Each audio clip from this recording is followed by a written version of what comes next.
उठाओ। Thank you Jesus. अपने पड़ोसी को बोलो,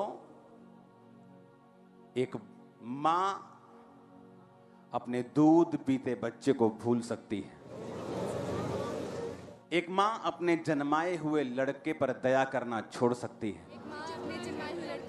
पर यहोवा कहता है मैं तुझे कभी ना भूलूंगा, कभी ना छोड़ूंगा और कभी ना त्यागूंगा। इज़राइल के 12 गोत्र जो तंबू के आसपास थे और लेवी गोत्र इज़राइलों के पहलौठे के बदले में परमेश्वर ने लेवी लिए थे। और जब दोनों के पहलौठों की गिनती की गई, बच्चों की और इस लेवी के पहलौठों की, तो दोनों कितने थे? 22,000। वो परमेश्वर जो लाखों लोगों की पॉपुलेशन को कंट्रोल कर रहा था। और हमें लगता है कि हमारी जिंदगी में कुछ चीजों को भूल रहा है। उसे मेरे वीजे से कोई मतलब नहीं, मैं गरीब हूं, परमेश्वर को कोई मतलब नहीं, मैं धक्के खा रहा हूं, मेंटली डिस्टर्ब हूं, परमेश्वर को कोई मतलब नहीं। परमेश्वर आपकी छोटी से छोटी चीज की परवाह भी करता है और उसमें शामिल भी होना चाहता है और आपको चंगा भी करना चाहता है। मैं आपको बता रहा हूं, मैं एक जगह प्रेयर कर रहा था और जब मैं प्रेयर करने के लिए निकलूं थोड़ा सा, तो 2 चिड़ियां आए मेरे पास रियल में। तो चिड़ियां के चू चू चू चू चू चू चू चू चू चू, उनकी चू चू जो थी वो अच्छी वाली नहीं थी, वो बेचैनी वाली थी। मैं जानवरों के पास बहुत रहता हूं, मेरे पास हर तरह के जानवर हैं, बकरी, भेड़, गाय, बैल, तोते, कबूतर, डक्स, मुर्गे, हर तरह के आप नाम ले लो, तीतर, चकोर, सब है मेरे पास। तो मेरे को उनका मालूम है, वो उनकी आवाज जो थी वो बड़ी खड़वी वाली आवाज थी, उनको कुछ पसंद नहीं आ रहा था। तो मेरे को ये बात समझ आ गई थी कि यहाँ पे एक इनका घोंसला जरूर है। ये तभी मेरे पे चिल्ला रही हैं कि यहाँ पास मत आ, लेकिन वो दिख नहीं रहा था। मैंने सोचा शायद इसकी छत पे होगा या कहीं भी होगा। एक दिन जब मैं प्रेयर कर रहा था और मैंने पर्दे को खोला, तो बाहर से वो कुछ नहीं दिखता था, लेकिन अंदर से पर्दा खोला तो आप वीडियो देखो क्या दिखा मुझे।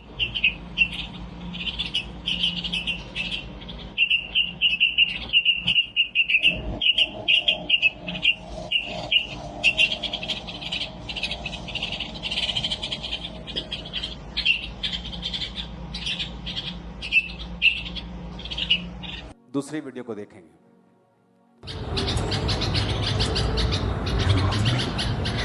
ये इसका डैडी है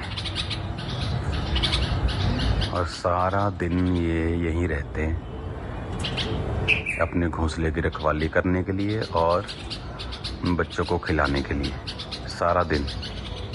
अब ये जो आवाज़ें निकाल रहे हैं ना, ये मेरी वजह से निकाल रहे हैं। मैं यहाँ पे, उनको लगता है कि उनके बच्चों को कोई ले जाएगा और बच्चे यहाँ पे ये खिड़की के पास।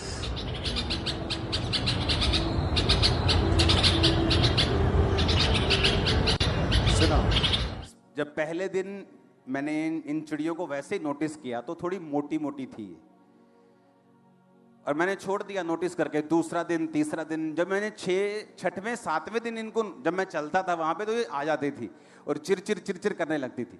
तो मैं क्या नोटिस कर रहा था कि ये पतली होती जा रही। पहले थोड़ी मोटी थी लेकिन अब पतली होती जा रही। और ये नहीं कि एक माँ पतली हुई है कि बच्चे पैदा हुए अब माँ पतली हो गई, बाप भी साथ में पतला हो रहा था, माँ भी पतली हो रही थी। और जब मैंने रूम के अंदर से अचानक देखा कि ये बच्चे हैं इसीलिए ये इतना ज्यादा चिल्ला रहे थे, तो इमेजिन करो आप, एक जानवर अपने बच्चों को सुरक्षा देने के लिए और उनको खिलाने के लिए खुद पतला हो चुका। चुप, अगर मैं अभी भी आपको लेके जाऊं उस प्रार्थना के स्थान पे, अभी आ जाएंगी रात को चिड़िया, चिरचिर करने लगेगी।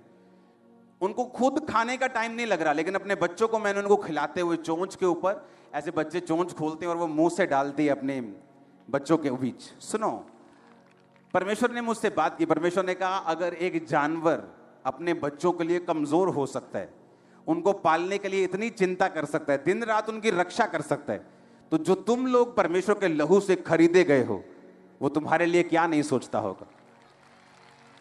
एक जानवर देखो, एक जानवर अपने बच्चों के लिए बेचैन हो रहे। हर टाइम जब मैं वहां पे जाता था तो वो चिर चिर चिर करते, दोनों ही हस्बैंड वाइफ मेरे पास आते थे और पतले होते जा रहे थे। मैंने नोटिस तो किया पतले हो रहे, लेकिन रीजन समझ नहीं आ रहा था। और एक दिन जब रूम के अंदर से देखा तो इतनी जबरदस्त जगह पे उन्होंने अपना घोंसला बनाया कि बाहर से दिखता तक नहीं, और अंदर से वो दिखता था कि बच्चे हैं, और वो मुंह खोलते थे और मां उनको खाना खिलाती थी। और आज अभी भी अगर मैं रात को 12 बजे वहां चला जाऊंगा तो अभी भी चिरचिर करती दोनों हस्बैंड वाइफ आ जाए। एक जानवर अपने बच्चे के लिए क्या कर रहा है? आपको क्या लगता है परमेश्वर आपसे कितना प्यार करता हो? एक जानवर जिसको परमेश्वर ने बनाया है और अपनी आत्मा भी नहीं दी, शब्दों से बनाया है। जिस तरह टेंट बना है, लाइट बनी है, ये खंबा बना है, लोहा बना है, उसी तरह जानवर बने शब्दों से। इंसान शब्दों से नहीं बना, इंसान मिट्टी को गूंथ कर परमेश्वर की आत्मा की सांस से बना है। आमीन। तो जो परमेश्वर ने जिसको आत्मा तक नहीं दिया, उसको उसने कैसी बुद्धि दी है? जिसको उसने अपना आत्मा तक दे दिया, अपना एक लौता बेटा तक दे दिया, इमेजिन करो वो आपकी प्रार्थनाओं का उत्तर किस तरह से लेता होगा, किस तरह से देता होगा, आपको कितना प्यार करता होगा, किस तरह से आपकी केयर करता होगा। लेकिन मुश्किल यह है जब हमारी स्पिरिचुअल आईज बंद होती हैं। जिस तरह एक छोटा बच्चा अपने बाप के साथ जब गाड़ी में जाता है तो उसको बड़ी ललक होती है कि मैं भी अपने डैडी की तरह गाड़ी चलाऊंगा। वो हमेशा कहता है मुझे बिठा दो, मुझे गाड़ी चलानी है। लेकिन उसका बाप जानता है कि मैं इसकी एक्साइटमेंट के चक्कर में इसका नुकसान नहीं कर सकता। आपका पिता जानता है आपको कौन सी चीज कब देनी है।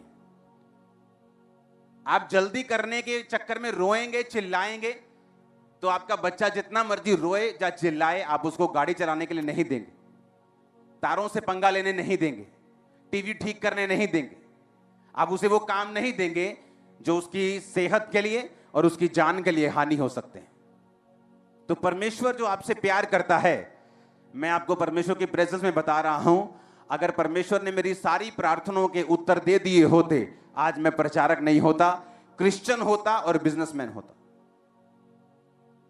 इतनी रूहें नहीं बचती, आप इतना प्रचार नहीं सुनते।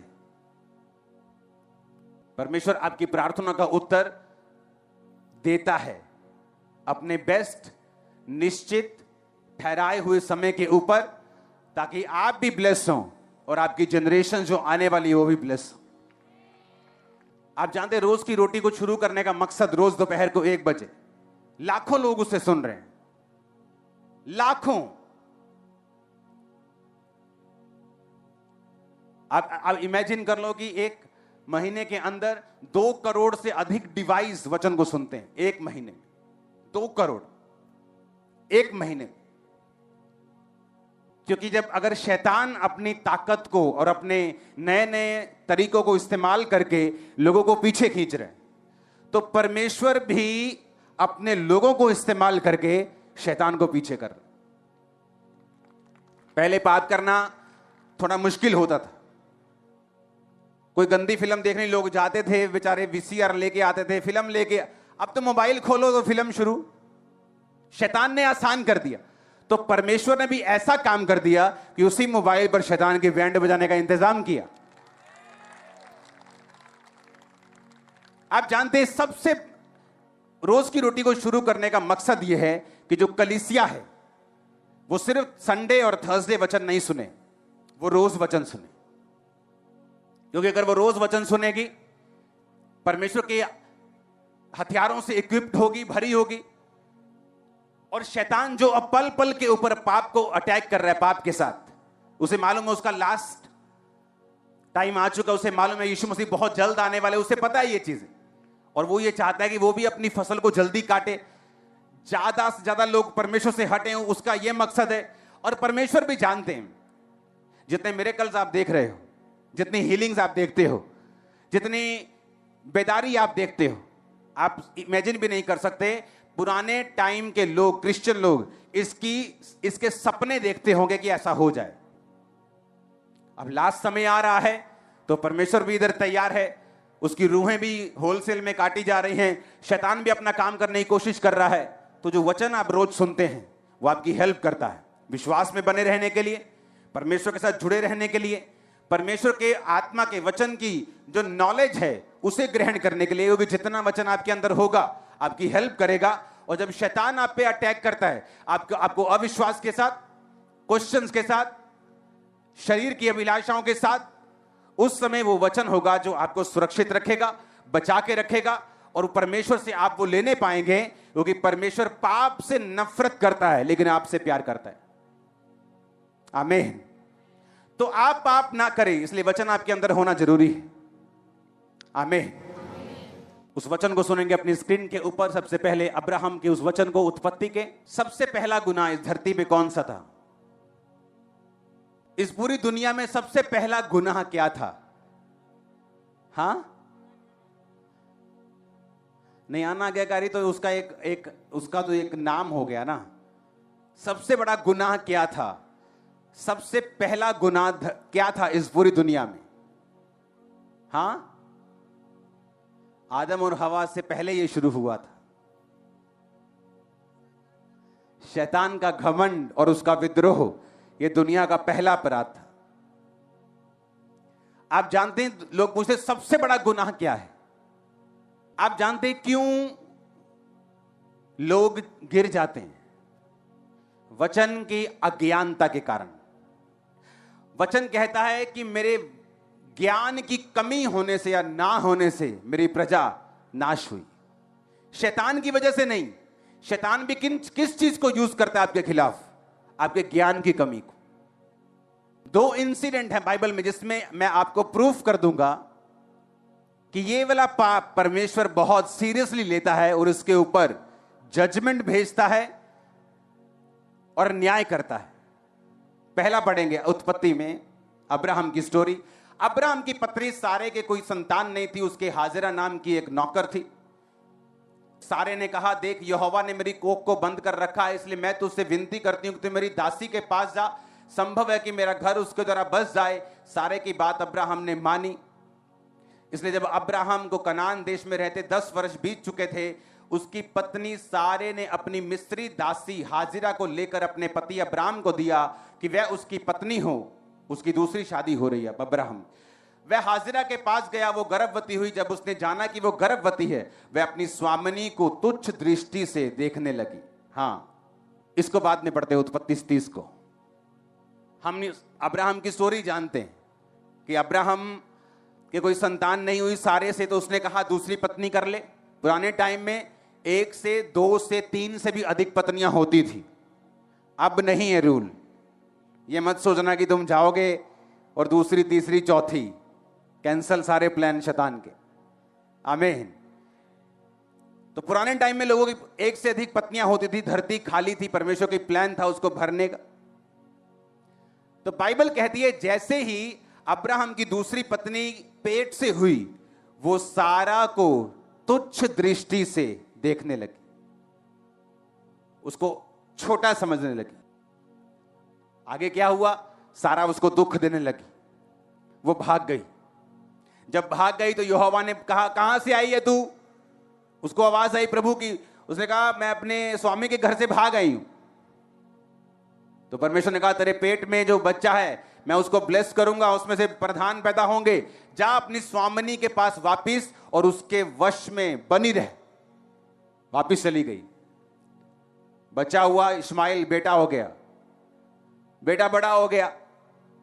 उसके बाद परमेश्वर ने अब्राहम और सारा की भी सुधि ली और सारा को भी परमेश्वर ने बेटा दिया, इसहाक। जब इसहाक का दूध छुड़ाया गया तो ये इजराइलियों में पुराने टाइम में ये परंपरा थी कि दूध छुड़ाने का टाइम 9 साल, 8 साल तक भी, 7 साल तक भी बच्चे दूध मां का पीते थे। 3 साल तक कम से कम पीते थे। जब तक उनके दूध वाले दांत नहीं आते थे, बच्चे मां का दूध पीते थे। अब जब इमेजिन करते 3 साल, चलो मान लो हम उम्र लगाते हैं कि इसहाक की उम्र 3 साल की थी जब दूध छुड़ाया गया और पार्टी की गई। उस पार्टी में सारे शामिल हुए और जो मिस्री हाजिरा का बेटा था इस्माइल, बाइबल कहती है वो इसहाक के साथ ठट्ठा, मजाक और शैतानी हंसी कर रहा, मजाक कर रहा था उसके साथ, गलत रीति से, यानी उसको मारने की रीति से या उसको नुकसान पहुंचाने की रीति से। सारा ने दूर से देखा, क्योंकि आप मजाक समझते हैं। कोई बड़ा भाई छोटे भाई के साथ मजाक करे, आप समझते हैं उससे प्यार कर रहा है, लेकिन वो प्यार वाला मजाक नहीं था। आप मेरी बात समझ रहे कि नहीं? वो ठट्ठा, वो ताने, वो कुछ ऐसा मजाक था जो सारा को मतलब समझ आ गया कि ये बंदा, ये बच्चा, ये मेरे बच्चे के लिए, इजहाक के लिए अच्छी इंटेंशंस नहीं रखता। तो सारा ने पता क्या कहा अब्राहम को कि इस नौकरानी को और तेरे बेटे को अभी घर से निकाल। अब्राहम को बात बुरी लगी, उसे लगा कि ये शारीरिक है ये सारा। लेकिन जब अब्राहम परमेश्वर की हुजूरी में गया तो परमेश्वर ने कहा, अब्राहम जो कुछ सारा कहती है उसे मान। और उसे उस बेटे को और उसकी नौकरानी हाजिरा को घर से निकालना पड़ा। समझ आ गई इतनी बात? अब वो अलग हो गए, अब्राहम सारा अलग हो गए। अब हम फिर देखते हैं उत्पत्ति 30 की इस आयत को। जब राहेल ने देखा कि याकूब से मेरे लिए संतान उत्पन्न नहीं होती, वह अपनी बहन से ढाक करने लगी और याकूब से कहा, मुझे भी संतान दे, नहीं तो मैं मर जाऊंगी। याकूब ने राहेल से गुस्से में कहा, क्या मैं परमेश्वर हूं? तेरी कोख परमेश्वर ने बंद करके रखी है। राहेल ने कहा, अच्छा मेरी दासी बिल्हा हाजिर है, उसी के पास जा, वह मेरे घुटनों पर जनेगी और उसके द्वारा मेरा भी घर बसेगा। तब उसने अपनी दासी बिल्हा को दिया कि वह उसकी पत्नी हो जाए और याकूब उसके पास गया। और बिल्हा पेट से हुई, याकूब से उसके एक पुत्र उत्पन्न हुआ।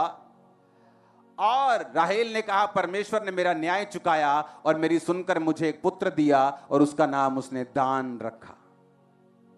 ये भी उसकी नौकरानी थी और उसने पत्नी होने के लिए दिया ताकि मेरे घर में एक बेटा पैदा हो, ताकि मेरी भी थोड़ी इज्जत रह जाए।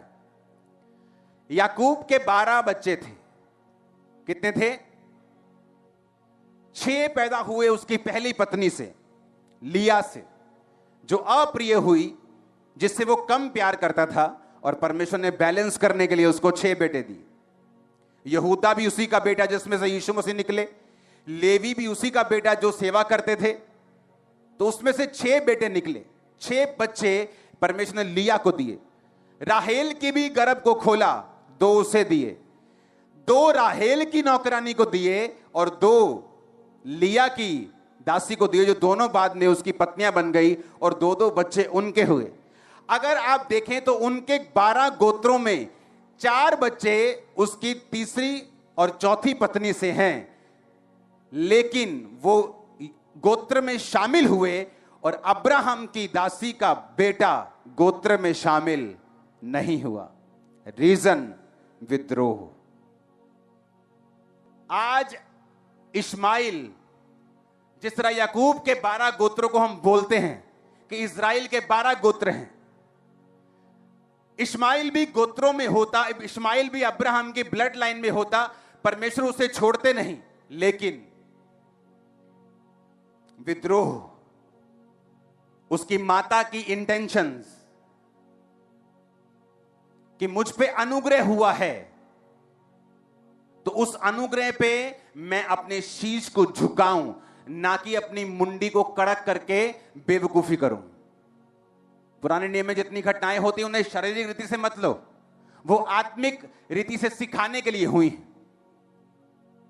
अन्य जातियों के लोग जब आज उसी हाजिरा की तरह परमेश्वर में आते हैं, अपने शीश को झुकाओ, क्योंकि तुम इजरायली नहीं थे कि यहोवा को मान सको, लेकिन यहोवा ने तुम पे अनुग्रह किया है। तुम तो नौकर भी नहीं थे, लेकिन अब तुम उसकी ब्लड लाइन में शामिल हो गए हो। तुम शान से कहते हो कि असी यसू दे बंदे आ, हां हम उसके बेटे और बेटियां हैं। शान से बोलते हो कि नहीं? पहले नहीं बोल सकते थे। विद्रोह किया। सारा की नौकरानी ने विद्रोह करके उस घर से निकाली गई, क्योंकि वो हम्बल नहीं थी, नम्र नहीं थी। शैतान जब लोगों को नाश करने के लिए उठता है, वो उन्हीं लोगों का विरोध आपके जरिए करता है जिससे आपको बरकत मिली है। और जब आप एक ऐसे व्यक्ति को विरोध करते हुए देखें जिसने उस व्यक्ति से उल्टा बरकत पाई हो, आप मेरी बात को समझ लेना कि उसके पीछे प्योर 100% शैतान खड़ा है। डेयरी के बाहर लिखा था ना 100% देसी क्यों। आप मेरी बात याद कर लेना कि उस बंदे के पीछे 100% शुद्ध शैतान खड़ा है। तुम काबिल नहीं थे, लेकिन तुमको चुना गया, एक काम दे दिया गया, एक ड्यूटी दे दी गई, लेकिन शैतान ने गेम खेली, वही जो वो सदियों से खेलता आया है, जो उसने खुद भी खेली थी। कहा था, प्रभु यहोवा से ऊंचा सिंहासन बनाऊंगा और मैं आराधना नहीं करूंगा तो कौन करेगा। आज जब तुम लोग आराधना करते हो, तुम्हारे बंधन टूटते हैं। पता है क्यों? परमेश्वर दिखाता है शैतान को, देख तू नहीं करेगा, ये लाखों करेंगे, ये करोड़ों करेंगे। इसलिए जब आप आराधना करते हैं, शैतान के बंधन टूटते हैं। उन लोगों में मुझे दया आती जो वर्शिप के टाइम के बाद चर्च में घुसते हैं, इधर बाथरूम करने चले जाएंगे, चाय पीने चले जाएंगे, रोटी खाने। लेकिन अगर यहां पे 6 घंटे की बॉलीवुड की मूवी चल रही हो, तुम उठोगे नहीं भाई साहब, पकड़ के भेजोगे पेट, तो घंटे बाद ही जाने हैं। हाँ, कुछ खाना भी हो तो अपने छोटे भाई को भेजो, चल पॉपकॉर्न लेके आ, मुझे टीवी के सामने से हटना नहीं है। जैसे कल को इसके फाइनल पेपर देने की, पूरी पिक्चर में क्या क्या आया था बताओ? नीली शर्ट वाली का नाम क्या था, पीली स्कर्ट वाली का नाम क्या था।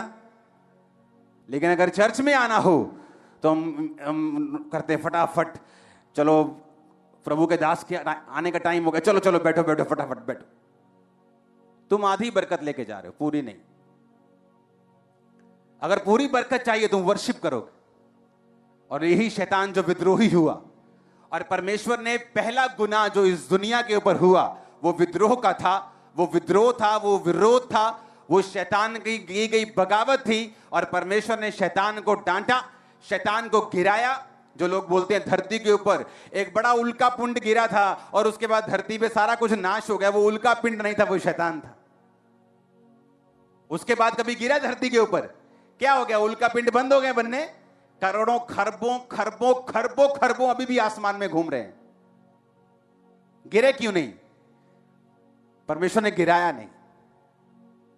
हालेलुया। धरती पर एक बड़ा उल्का पिंड गिरा था, वो उल्का पिंड नहीं था, वो शैतान था। जिसे बाइबल कहती है, जीसस क्राइस्ट ने भी जिक्र किया, मैं शैतान को आसमान से बिजली की नहीं गिरता हुआ देख रहा था। हालेलुया।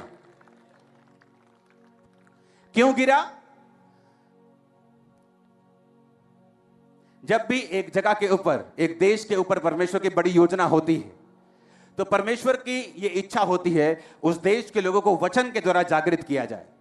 अगर आप अफ्रीका के चर्चेस में जाकर देखेंगे, अगर मान लो किसी अफ्रीका के चर्च में कोई बंदा है, उसको परमेश्वर ने कहा ओके जा और एक सेवकाई शुरू कर, वो कभी भी विरोध करके नहीं जाएगा अपनी चर्च का। वो अपने पास्टर से बात करेगा, मैं जाना चाहता हूं, आप मुझे ब्लेस करो, खुदा ने मुझे ये काम करने के लिए बोला है। और आप देखेंगे वहां पर ज्यादा चर्चिस हैं और लोग एक दूसरे का विरोध कम करते हैं, क्योंकि उन्हें मालूम है जब वो चर्चिस भी नई नई खड़ी हुई थी और उनका विरोध हुआ था, और विरोध करने वालों की जनरेशंस खत्म कर दी थी परमेश्वर। उनकी टेस्टिमनीज हैं, शराब के नीचे रहे कितने साल, कितने साल श्रापों के नीचे रहे, संघर्ष करते रहे, जब तक उनका पूरा कोर्स सजा का हो नहीं गया, परमेश्वर ने उनको छोड़ा नहीं। इंटरनेट एक धोखा देने वाली वस्तु है। इंटरनेट को देखकर लोगों के जीवन में चल रहा है, इसका अंदाजा मत लगाओ। जितने फीलिंग ब्लेस्ड लिखा होता है उतने वो ज्यादा कई बार श्रापित निकलते हैं। मत लगाओ अंदाजा। हालेलुया। जो पहला काम था जो शैतान ने किया, विद्रोह। जब शैतान आपकी लाइफ में देखता है डिवाइन हेल्पर्स को, वो आपकी लाइफ में देखता है कि आप लोग बरकत पा रहे किसी वजह से, वो कोशिश करता है कि आपको परमेश्वर से तो वो अलग नहीं कर पाता, आपको कोशिश करता है उस ब्लेसिंग से, उस सोर्स से, उस सोते से आपको अलग कर दिया जाए। लूत को लगा मेरी मेहनत के कारण मैं ब्लेस हो रहा हूं, पर उसे यह नहीं मालूम था अब्राहम के कारण तो ब्लेस हो रहा है। और अब्राहम के कारण इसलिए ब्लेस हो रहा है क्योंकि अब्राहम के ऊपर परमेश्वर का एक बड़ा प्लान है। अब्राहम परमेश्वर के प्लान का हिस्सा है, इसलिए परमेश्वर अब्राहम के जीवन में की गई किसी भी चीज को, अच्छी या बुरी को, बड़े ध्यान से लेता है और उसकी जजमेंट करता है। और हम अब्राहम की संतान, उसी के वंश। जो तुझे कोसे में श्रापित होगा, जो तुझे आशीर्वाद दे वो ब्लेस किया जाएगा, तुम उसी की संतान हो। आमीन। और खासकर वो लोग जो बड़ी सेवकाई करने के लिए बुलाए गए, उनके जीवन में ऐसी चीजों को परमेश्वर बड़े ध्यान से देखता है। हालेलुया। आपको यह बात समझ होनी चाहिए कि जब भी आप किसी को विद्रोह करता देखे, आपको मालूम होना चाहिए कि इसके पीछे कौन खड़ा है। शुद्ध शैतान अकेला नहीं, कौन सा? शुद्ध वाला शैतान, 100% प्योर डेविल खड़ा है इसके पीछे। इंसान नहीं, शैतान खड़ा है, क्योंकि वो वही कर रहा है जो आज से करोड़ों लाखों साल पहले उसने स्वर्ग में किया था और गिरा दिया गया था। Hallelujah, hallelujah. क्योंकि एक अगर दासी के पुत्र को परमेश्वर ग्रहण कर सकता है और अपने गोत्र में शामिल कर सकता है, तो उसे हाजिरा के बेटे को अपने गोत्र में शामिल करने में क्या प्रॉब्लम है? कोई प्रॉब्लम नहीं होनी चाहिए। पर रिस्पॉन्स, जो हाजिरा का रिस्पॉन्स था, जो उसकी नौकरानी का रिस्पॉन्स था कि वो तुच्छ समझने लगी, उस रिस्पॉन्स ने उसकी, बोलते हैं ना कि क्या कृतज्ञ बोलते हैं, क्या बोलते हैं पंजाबी में, जो शुक्रगुजारे नहीं होते, हां, अनशुक्रगुजार बोल दो, हां, जो शुक्रगुजार नहीं, बेशुक्रा, उसके बेशुक्रेपन को देखकर परमेश्वर ने कहा, अब्राहम, सारा कहती है इसे निकाल, तो निकाल, ने नहीं शामिल होगी, क्योंकि ये वही कर रही है जो शैतान ने मेरे साथ किया था। मैंने उसको निकाला था, तू भी इसको निकाल दे। सारा की बात का गुस्सा मत कर। लेडीज में ये गिफ्ट होता है इनबिल्ड, आदमियों को पहचानने की क्षमता उसमें इनबिल्ड ज्यादा है। बंदों में है, अगर उनके अंदर डिजर्निंग ऑफ स्पिरिट का वरदान काम करता है। बंदों को स्पेशल एबिलिटी चाहिए बंदों को परखने के लिए, लेकिन लेडीज के अंदर ये नेचुरल भी है कि वो आदमी को परख सकती हैं। उसके दिल में क्या है, ये कैसी इंटेंशन के साथ देख रहा है, मुझसे बात क्यों कर रहा है, ये व्यक्ति कैसा है, वो व्यक्ति कैसा है, उसको सब मालूम। तो सारा ने देख लिया कि ये बंदा जो हंसी कर रहा है, मजाक कर रहा है, ये छोटी मोटी इंटेंशन नहीं है, इस बच्चे को मारने की इंटेंशन है उसकी। तो अगर आप परमेश्वर के बुलाए गए लोग हैं, आप हर कीमत के ऊपर अपने परमेश्वर के विजन को और उसके प्लान को अपनी लाइफ में बचा के रखेंगे। आपको निकालना पड़े किसी को, आप निकालेंगे, आपको बुलाना पड़े, आप बुलाएंगे। कहते हैं मेरी बात को समझ रहे हैं? आज का वचन दिमाग खोल रहा है कि नहीं? जब भी आपको कोई काम करना है, करो। खुदा ने कुछ करने के लिए बोला, करो बिना विरोध के। और जब आपको कोई विरोध करता हुआ नजर आए, खासकर जिनसे वो सीख के गए हैं, आप समझ लेना उसके पीछे कौन खड़ा है? शुद्ध शैतान नहीं। कौन शैतान? शुद्ध वाला, प्योर खड़ा है उसके पीछे। और ऐसे व्यक्तियों की लाइफ में जो मुसीबतें हैं, जो पारिवारिक संघर्ष है, जो फाइनेंशियल ट्रबल है, जो मेंटल ट्रबल है, वो इतना होता है जितना आपको इंटरनेट पे दिखेगा नहीं कभी भी। इंटरनेट पे सर वो काम करते हुए दिखेंगे, प्रीच करते दिखेंगे, लेकिन अंदर की उनकी घटनाएं आपको कभी नहीं दिखेंगी, संघर्ष कभी नहीं दिखेगा। इसलिए मैं कहता हूं इंटरनेट धोखा देने वाली वस्तु। अगर आज से 15 साल पहले आप प्रॉफिट्स को देखेंगे तो इतने प्रॉफिट्स नहीं थे। क्यों? क्योंकि बहुत कम लोग थे जिनके पास पूरा डाटा होता था प्रोफेसी करने के लिए। लेकिन जब से फेसबुक आई, प्रॉफिट्स बढ़ गए, क्योंकि आपकी फेसबुक पे सब लिखा है। एक वीडियो मेरे पास एक देख कैसे नाम लेके प्रोफेसी हुई, मैंने वो बंदा देख लिया कौन है, उसकी फेसबुक निकाली, उसको हैरान कर दिया मैंने। उसकी फेसबुक पे 1 साल पहले उसने एक पोस्ट डाली थी, मैंने वो पोस्ट का स्क्रीनशॉट लिया, उस बंदे को वापस भेजा, मैंने कहा ये ले तेरी प्रोफेसी। सुनो, कहता मेरा क्या कसूर है, पवित्र आत्मा मुझे वही बताता है जो फेसबुक पे होता है। मैंने कहा काका जिस दिन फेसबुक उड़ गई तो प्रॉफिट भी तो उड़ जाएगा। सच कह रहा हूं। और वो शर्मिंदा, वो उसे मालूम हुआ कि नहीं, इसको मूर्ख नहीं बनाना, लोगों को बना सकते। मैंने कहा जो बनता है उसे बनाओ, मुझे मत बनाओ। परमेश्वर अगर आपसे सिरदर्द हील कर रहा है तो फेक मत करो, सिरदर्द पे खड़े रहो, एक दिन मुर्दे भी जिंदा होंगे। लोगों को इंप्रेस करने के लिए आप प्रोफेटिक वर्ड दोगे, डोंट वरी, कहीं लोग जाने वाले नहीं, जो आपके हैं आपके रहेंगे। हम प्लेन की नहीं, हम जेट की स्पीड से बढ़ रहे हैं, जो चंद्रयान गया ना उसकी स्पीड से। और कोई झूठी प्रोफेसी मुझे करने की जरूरत नहीं है आप लोगों, आपको इंप्रेस करने की जरूरत नहीं। मैं आपको बता रहा हूं, अगर किसी के पास रियल वर्ड ऑफ गॉड की नॉलेज है, मैं कह रहा हूं हीलिंग करने की भी जरूरत नहीं, लाखों लोग उसकी चर्च में होंगे, जस्ट वर्ड ऑफ गॉड्स। मैं आपको बता रहा हूं, नई जनरेशन क्या देखती, अच्छा प्रोफेसी की तो लोग आ रहे हैं। डोंट वरी, फ्यूचर में ऐसा नहीं होगा। इन लोगों का न्याय होता है, टाइम लगता है, लेकिन होता इसी धरती के ऊपर है, और ये लंबा नहीं चलते। प्रॉब्लम इनकी ये, अगर आपको सीधा चलना है आप लंबा चलेंगे, आपको जेन्युइन चलना है आप लंबा चलेंगे। तो जेन्युइनिटी में रहना मुश्किल है, क्योंकि रोज आपको प्रभु की प्रेजेंस में जाना है, आपको रोज खुदाबंद की प्रेजेंस में रहना है, आपको प्रेयर करनी है, आपको लाइफ को संभाल के रखना है। लेकिन अगर आपको फेक करना है, वो कुछ करने की जरूरत नहीं। सारा दिन खाओ पियो बैठो मीडिया में सब तरह के गलत काम करो और उसके बाद संडे थर्सडे आ जाओ। लेकिन अगर लंबा चलना है जनरेशंस तक, तो आपको जेन्युइनिटी में चलना होगा। हालेलुया। और यही बातें जब मुझे सिखाई जाती थी 15 साल 10 साल पहले, तो मैं भी यकीन नहीं करता था, जब तक क्लोज जाके देखा नहीं ये लोग और ये कैसे हैं। तौबा तौबा तौबा, विश्वासियों से बुरे हैं, गिरे हुए विश्वासियों से भी बुरे हैं, मैं आपको बता रहा हूं।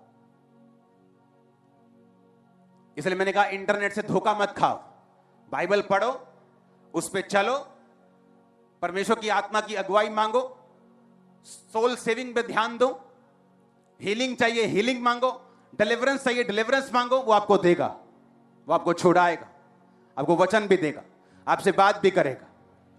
हालेलुया। ऊंची आवाज में, ऊंची आवाज में। तो जब मैंने ध्यान से पढ़ा, मैंने क्या देखा कि अगर परमेश्वर इन 2 दासियों के 4 बच्चों को 8 बच्चों के साथ मिला के 12 गोत्र कर सकता है, तो परमेश्वर उसके भी एक बच्चे को अपने साथ मिलाकर रख सकता था। लेकिन रिस्पॉन्स बुरा था, हाजिरा का। आप जितने हम्बल हैं, आपको मौका मिला कुछ करने का, बी हम्बल। कोई स्थान मिला, बी हम्बल। नहीं तो परमेश्वर क्या करता है, वो आपको जबरदस्ती फिर हम्बल करता है, जबरदस्ती नम्र करता है, आपको डाउन करके डिमोट करके वो नम्र करता है। जब तक आप नम्र नहीं होते, वो आपको बढ़ाता नहीं। बाइबल कहती है नाश होने से पहले मनुष्य के मन में घमंड आता है, और महिमा पाने से पहले नम्रता आती है। जब किसी ने नाश होना होता है तो घमंड आते हैं, और जब ऊपर जाना होता है तो नम्रता आती है। हालेलुया। आप एमएलए हो सकते हैं, सब लोग आपको सलाम ठोक सकते हैं, लेकिन जब आप अपने बाप के सामने जाते हैं आप सलाम ठोकते हैं, क्योंकि आपको बंदा देखना है कौन किसको इज्जत देनी है और किससे लेनी है। जब एमएलए गुस्सा कर जाए, हाँ भी डैडी, तो डैडी भी प्यों होगा दवेक, क्योंकि डैडी को पता है तू मेरा क्या है, तू मेरा बाप नहीं है। एक बाप चाहे तो 10 संतान पैदा कर सकता है, लेकिन 100 संतान मिलकर भी अपने बाप को पैदा नहीं कर सकती। हालेलुया। आप में और आपके बाप में जब भी कोई सही निकलेगा, आपका बाप निकलेगा। आपके बाप में और परमेश्वर में जब बहस होगी, जब भी कोई सही निकलेगा तो परमेश्वर निकलेगा। हालेलुया। ये बैलेंस जिसको बनाना नहीं आता वो मूर्ख इंसान है, और मसीह में, कॉलिंग में, बुलाहट में वो आगे नहीं बढ़ता, इतने लोगों को टच नहीं कर पाता जिसके लिए वो एक्चुअली चुना गया है। मेरा बिलीव है आप लोग ब्लेस्ड हैं, मेरा बिलीव है वचन में बढ़ेंगे, उसकी ताकत में बढ़ेंगे, डिलीवरेंस में बढ़ेंगे। आमीन। ऊंचे वाला चाहिए, ये बरकत आपकी होगी। परमेश्वर के वचनों को सुनने के लिए हमारे चैनल को सब्सक्राइब कीजिए, और हमारी लेटेस्ट वीडियो सबसे पहले देखने के लिए बेल आइकन को प्रेस कीजिए।